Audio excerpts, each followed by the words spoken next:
As one ages, the face and its expressions change, which may leave some people feeling they have lost their identity. Changes occur for several reasons, but the loss of fat with natural aging and the weakening of tissues in your face may combine to produce a slackened, inelastic and hollow appearance. All the areas of the face may undergo change, but changes that affect the lower face are often the most noticeable to people.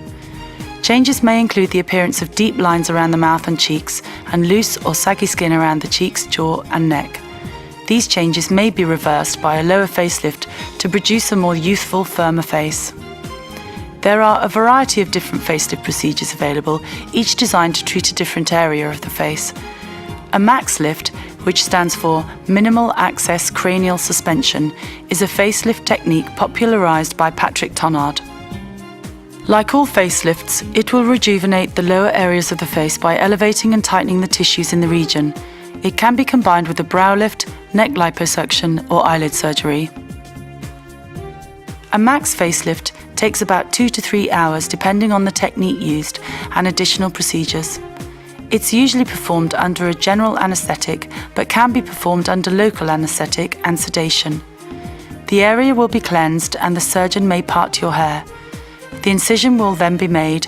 This is usually a single incision within the hairline and extending down towards the ear. The lower facial tissues are carefully raised until a layer called the SMAS is reached. The SMAS is a layer of tissue consisting of muscle and connective tissues, which is also lifted in this surgery and secured in a more elevated position using 2 to 3 loops of suture, and has the effect of lifting the underlying facial tissues.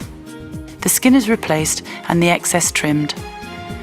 You should expect some minor discomfort, bruising and swelling following a facelift that may last up to a few weeks. Depending upon your surgeon's preference, you may awaken with a pressure garment or bandages on your face, or some surgeons prefer not to use any dressings at all. Your surgeon will be able to tell you what their preferences are before your surgery. Most people are able to return to light activities in 1 to 2 weeks, but you should avoid heavy lifting or strenuous exercise for about 3 weeks. You will see the effects of a MACS facelift very soon after surgery. The effects will become even more pronounced when the swelling subsides after about 2 to 3 weeks. Everyone heals at a slightly different rate, but the full results of your facelift will be visible after several weeks. Scars are generally well disguised but will fade to fine lines over the course of a year. The facelift does not stop the aging process, but it should provide you with a more invigorated, youthful face for years to come. The majority of people who have facelifts do not experience any problems, but you should remember that no surgery is without risks. There is always a small risk of infection or bleeding.